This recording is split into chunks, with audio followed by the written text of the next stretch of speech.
Hello there, aspiring Tennos. Today we'll begin a new series. Well, kind of. I've already done a few episodes on this. It's called How Much Is It Worth? So officially we're starting now. I aim to cover every single last thing in the game that can make you platinum and then discuss, well, how profitable is it? That's the premise, right? So is there anything you'd like me to cover at all, rather than be a serious topic where you're unsure about how much it's actually worth hourly, or just so we can, kind of make fun of how bad some options are? Leave it down in the comments and I'll definitely take a look at it, or you can suggest it on video requests over the Discord. Again, link will be in the description. Today we are of course covering Steel Essence, and we'll focus on the history of Steel Essence briefly, and this will mainly be where you would originally get it from and then compare it to how you get it now in terms of rates, of course. And then we'll focus on how can you turn this into profit, how does Steel Essence become platinum, and then finally we will look at how much this is worth. This was spurred on by a comment that asked me, is it worth it to buy relic packs with Steel Essence? And my knee-jerk reaction was no, of course not. But then at the bottom it said in parentheses, when a new Prime Warframe comes out, of course. And I hadn't really thought about that. That's an interesting question. And I was like, it kind of sounds like it would be good, but at the same time, I also feel like it's not. So I was on the fence, and that I think makes it a good topic because it's not, easy to realize just how profitable it really is. So without further ado, let's go ahead and get into that now. So as promised, we're gonna do the history part first. And so Steel Essence, of course, it came out with the Steel Path. It was the resource that was unique to it, and it still is. Now, other than that, of course, you're getting double resources, but arcanes, the primary and secondary arcanes, were not a part of the game yet. That came with the update I will talk about later. That's the now. First, we'll talk about the then. So the way that you would acquire Steel Essence back in the day, and I think most of you probably do remember this, but killing Eximus enemies would drop Steel Essence occasionally. It wasn't guaranteed. It was, of course, just a chance of getting the drop. Now, thing is that when Steel Path came out, for many players, of course the veterans, those who really understood the games, it was kind of a breeze, understanding why bleeds are so powerful, you would just run right through it. But for most people it was difficult enough to kill stuff, and kill Eximus enemies even more difficult, and killing them fast almost impossible for some people. The community have now evolved, and knowledge has sort of permeated through osmosis. And because of this, most people now understand how to deal with the Steel Path. But back then, it was actually quite difficult. The other way you would get Steel Essence was just by completing every node on the Steel Path on a planet, and that will give you 4 to 5 Steel Essence. Now, people soon realized that you could actually farm quite a bit of Steel Essence. The thing is, the longer a mission goes on for, the more Eximus enemies you're gonna get. If you can still kill them quickly, then it turned out that you could actually get quite a lot of Steel Essence. So what happened was that people would go to Ophelia, this survival hit specifically, and that was a very specific tile set where, because of you were basically at the bottom at a flight of stairs, and when you killed the enemies with Korra and her Strangle Dome for the extra drop chance, the loot would just sort of tumble down the stairs and you didn't even really have to move, right? Energy orbs, loot, everything, it would just sort of drop into your lap. Now, the natural consequence of this was, of course, that, enemies and, basically what I'm saying is that bots happened, right? People started, and I consider this to be cheating. So they would leave this on overnight and they would just generate a ton of Steel Essence for free with no effort. They could have multiple bots doing this, and then they would turn it in for Kuva and use that to make some crazy ribbons and sell that for a lot of platinum. It was extremely profitable, and it was a really shitty thing to do. It really hurt the ribbon market. Now, people were also just farming this on their own volition, because over 2 hours you could very easily get 200, 220 Steel Essence with boosters, of course. Now, eventually this was patched so that it was impossible to bot, but you could still do this legitimately, either solo or with a squad. You really only needed Korra, but a squad could make it a little bit faster, but it wasn't really a huge difference. Then some people discovered something on, I think it was Mars, if I remember correctly. I'm not entirely sure, but I think it was. Anyways, it was the node Odin, and I don't remember if it is on Mars or if it is on Ceres or somewhere else, but there is a node somewhere in the solar system which is called Odin. Odin is there it is. It's a interception, and running 4 cores on this, you could clear it very fast. You'd get a lot of enemy spawns, and you know, in the nature of it being an interception, you would get more Eximus spawns, which meant even more Steel Essence. So you could very easily, or you know, with a little bit of skill, you could get 300 to 350 in 2 hours. That's quite a lot of Steel Essence, right? So at this point, and it was still the same strategy, because you know, relic packs, a lot of this different stuff, the rotating rewards in Teshin's shop, this wasn't a part of the game yet. So it was all about Kuva, and it's all about making those crazy ribbons. The ribbon market was already saturated before this happened, but with this very efficient way of farming Kuva, basically any ribbon that wasn't god tier were just sort of phased out and became worthless. Good ribbons that would have cost 1,000 maybe only cost 300 or 400 now, whereas the best of the best became even more expensive, as you know, everyone now had the second best, which meant that the demand for the best of the best increased even more. We were now talking some crazy prices like 5,000 to 6,000 platinum. You know, it's a one-time wonder, but still, having the opportunity to hit this while also selling the OK ribbons meant that this was actually pretty profitable for a long time. Eventually, as things happen, the demand decreases, and it sort of just became more normal, right? It was more on par with other methods of farming platinum. Of course, eventually DE said this is not okay. Basically, every veteran player is only farming this one node, and it's Odin, and it's just Steel Essence. There's a select group of people who know about this, and it's too insane. DE don't normally nerf this stuff, but Steel Essence basically had to get nerfed, so that's what happened. That's how we get the system that we have today. By the way, Acolytes didn't exist back then. So now we have the Acolytes, and killing an Acolyte will always drop Steel Essence. Acolytes spawn in some amount of time. I think it's like 3 to 7 minutes on non-endless missions, and then roughly every 4.5 to 5 minutes in endless missions. Okay, so that's basically it. Now, doing a survival for an hour or an interception or whatever nowadays will yield you just around, I want to say, just around 100 Steel Essence, maybe a little bit less. As you can probably tell, the difference between 100 and 350 is quite a big drop. I don't think there is any farm in the game right now that can sustain having its profitability cut down by 2/3, but that's what happened, and it pretty much killed it.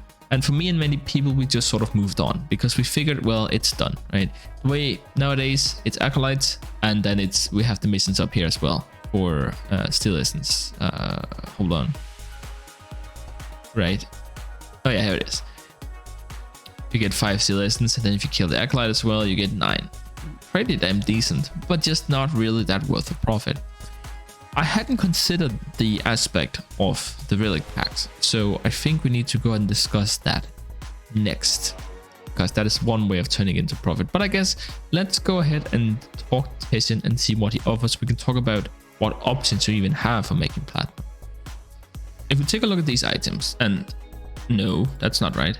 I'm gonna move myself out of the way so we can take a better look at it. So here, as you see, we have, of course, the Tsar. Now let's just pretend this is actually useful. Let's make it a melee ribbon, and or a rifle, whatever. Let's just say it sells for 40 platinum. Probably doesn't these days, but let's just pretend like it does. So you need to farm for about 2 hours with boosters to be able to buy one of these, because they cost 75. So more than 2 hours. More than 2 hours of work for 40 platinum. Obviously really terrible. That's just not good. Then we have the counterbalance that's free for sale right now, with the cheapest one being 20 platinum. So you're gonna make like 25 platinum for an hour. It's already really bad. And on top of that, I think it was from the 26th of February or 27th until the 7th of March, according to Warframe.market statistics. Counterbalance didn't sell a single one. So with that, I figured, well, it's done, right? There's nothing here. Kuva cannot be sold directly. Of course, it can be used to transform other items into better items, essentially mods into better mods, but you can sell that, is still profit. It's a very shaky foundation, and the ruin market has not recovered from when you could farm this more efficiently at all. I think when they changed this, they gave some retribution to the people who had been farming this. I don't know why exactly, but I think I was given 6,000 or 7,000 steel essence. So obviously, the market is probably very likely permanently ruined by this, but we'll see. At least right now, not worth much. So the only option we have is the relic pack, and I did some numbers, and we're gonna go ahead and take a look at the spreadsheet here in a second. But let me just say that I had kind of high hopes for this. I figured, that might actually be something here, and that kind of is. So, but it's a bit shaky, but we'll take a look at it. Alright, good, we're here on the spreadsheet. It is honestly nice to be back, and don't worry, I checked, there's nothing behind me this time. Not in real life, but behind the webcam on the spreadsheets. Anyways, so there's some shorthand which I need to explain really quickly. We have some terminology here. We have UR and RP. RP does not stand for roleplay, but it does in fact stand for relic pack, and UR stands for useful relic. So first up, let's break down this thing here on the top. So these are the relics in the game, which is not true. There's obviously more than 28 relics in the game, but these are the 28 unvaulted relics that are gonna be available in a relic pack at any given time. We don't really care about which relics these are for the most part. That's pretty relevant for this discussion. Not irrelevant generally speaking, but for this discussion, not that important. So then we have useful relics, which is the ones that has the part for the Prime Warframe that was just released, right? And those 4 out of 28 is a 14% chance of getting something you want, given a random relic. Assuming that it's not weighted. I don't think that it is. I'll probably check. If this goes up, it's not weighted. So then we have here, and this is basically how many useful relics on average you are going to get per relic pack opened, and you're gonna get 0.40 almost a half, right? Let's just say that for simplicity's sake. Now, so over here we have the amount of steel essence that you can realistically farm now that the method has changed. So steel essence, you get 4 steel essence every time you kill an acolyte with boosters. Then for 1 hour, generally speaking, I end up getting 48, maybe 52, but I tend to get 48 just from experience. That means per hour, as you can see here, this is how many relic packs you're gonna be able to buy. That's a weird way of calculating that, yes, I agree. But that's basically the conclusion I reached. And so that means the amount of useful relics you're gonna get per hour, which is how many relic packs you're gonna be able to open per hour, multiplied by the amount of useful relics you're gonna get per relic pack. Okay, and then we end up with an hourly rate down here, but there's more to it than that, right? But before we can talk about that, I need to discuss this box over here, and that's basically the process of then opening the relics, because just getting it doesn't mean you'll get the part that you want. Also an aspect of it. So let's just say it has a rare part, 2 uncommon and a common. That seems to be the most normal distribution. Though some items will have 2 rares or 2 commons instead. And some items like Warframe, which is a very unique case and has only happened once, actually had 4 rare parts. That was his gimmick. It was supposed to be exclusive because of this. Now, let's just say that each part is worth 200, except for the common part that one tends to, people get that one more often by quite a significant margin compared to the rare part. So because of this, it does drop in value quite a bit faster. Then the way that we're calculating this, we're gonna take a look at it. So you don't get to pick what relic you get. You don't get to choose if you get the one with the rare part or the uncommon or the common in it. So we just take the average percent of getting a success, and then we take the average price of the item. Now, if these end up being higher, it might be more worth it. Let's go ahead and make a calculator before we end this video so we can check how much higher it has to be. I think that might be a bit interesting. So regardless, the amount you're gonna get per success is gonna be about close to 200, right? Let's just say 200 for the sake of simplicity. And then you're only gonna get that half of the time. So, you know, the rest you're basically gonna make nothing or close to nothing, because the other parts you'll get will be unvaulted stuff that has been unvaulted for at least 3 months. So maybe a rare part will give you 10 platinum if you're lucky, but you know, it's not that likely. So of course we get this number, which is just the value of the item multiplied by how often you're gonna get it in percentages. So it's less than 100. So then we have the hourly rate over here, which is how many useful relics you can pull compared to how much you on average are going to make per useful relic you open.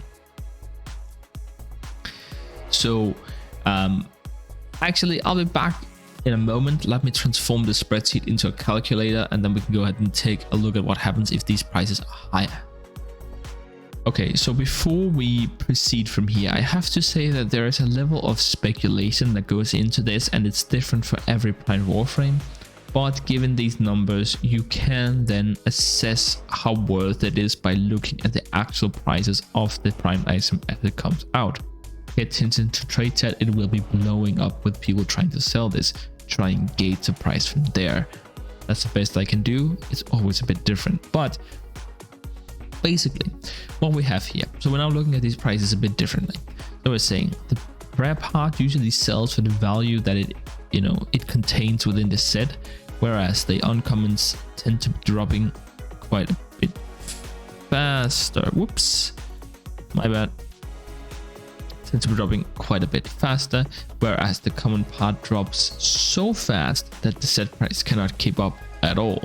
So usually the common part is worth quite a bit more when part of a set compared to when sold individually. Again, much higher chance of dropping.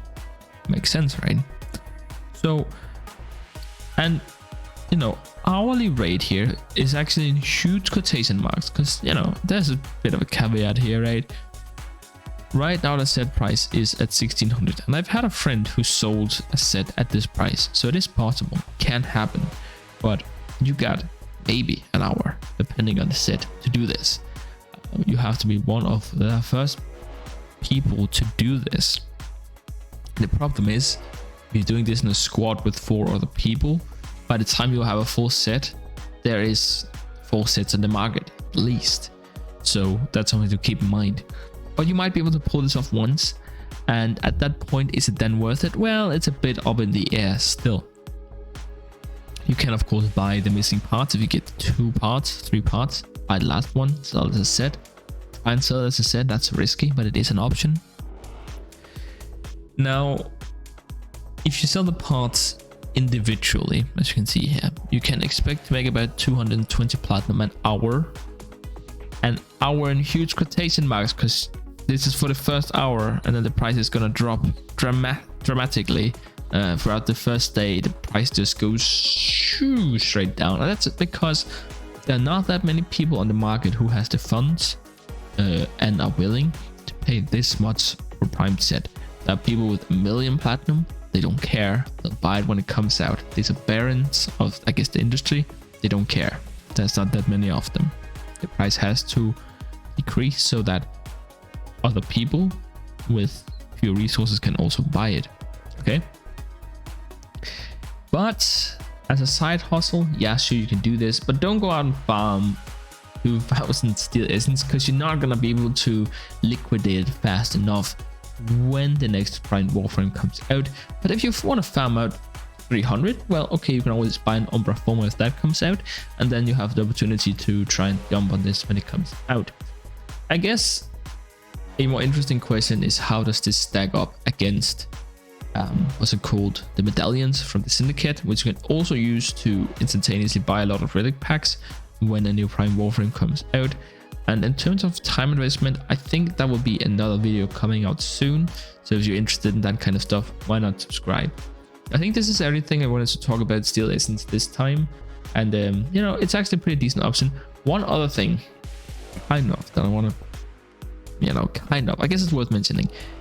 You do get other relics, and these relics can be sold for at least 2 platinum each, and they will eventually become vaulted, at which point in the distant future you might be able to sell them for a lot more.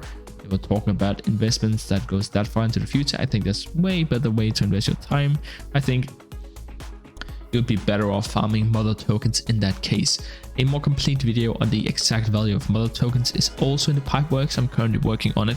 So yeah, anyways, I'm done talking your ears off. I will see you in the next one. So turns out it wasn't that simple. All right, fine, let's talk about it. Forget about this down here. That was just me doing some calculations. It didn't really pan out. Goodbye. So, whoa, what happened? When did that happen? Oh yeah. Okay, so this, ignore this. It doesn't really matter. We only care about this up here. The difference was so small. Now, basically, what happens when you open the relic pack is that it will give you either a lith or a meso, and then we'll decide which lith or which meso. They'll do this twice, and then it will give you either a neo or an axi, and then decide which neo or axi. The reason why this is annoying to calculate is that you can't really predict what you're gonna get until the Prime Warframe comes out. So with this distribution here, where it has 2 lith or meso, doesn't matter, it's in the same category, and over here it has 2 neo and axi, we get the same result as we did before. Now we try and change this and we say it's okay, it's weighted, so 3 of them is lith or meso and only 1 of them is either an axi or neo. Then all of a sudden we get a higher amount of useful relics per relic pack. Now it is actually half the time. Then you can see the profit per hour actually goes up by 50 platinum, so not an irrelevant amount. Again, per hour, right? Not an hourly rate because you can only do it once, but still, that's it's even weighted further in this direction. I just want to show you the different outcomes. Again, now it's 400. Now, what if there's only 1 lith or meso, which I have seen before?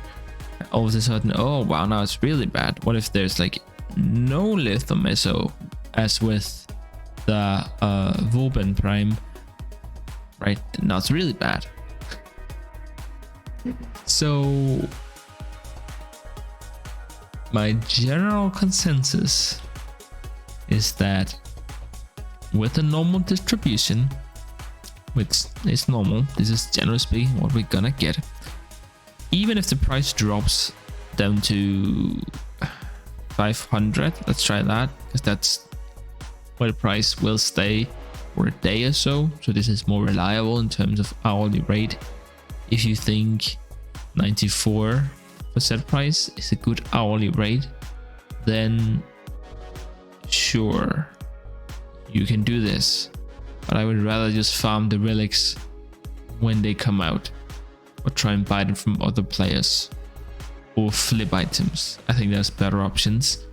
A very interesting question, but my consensus is that sure, do it once, that's fine, instead of trying to get the set once and then flip it.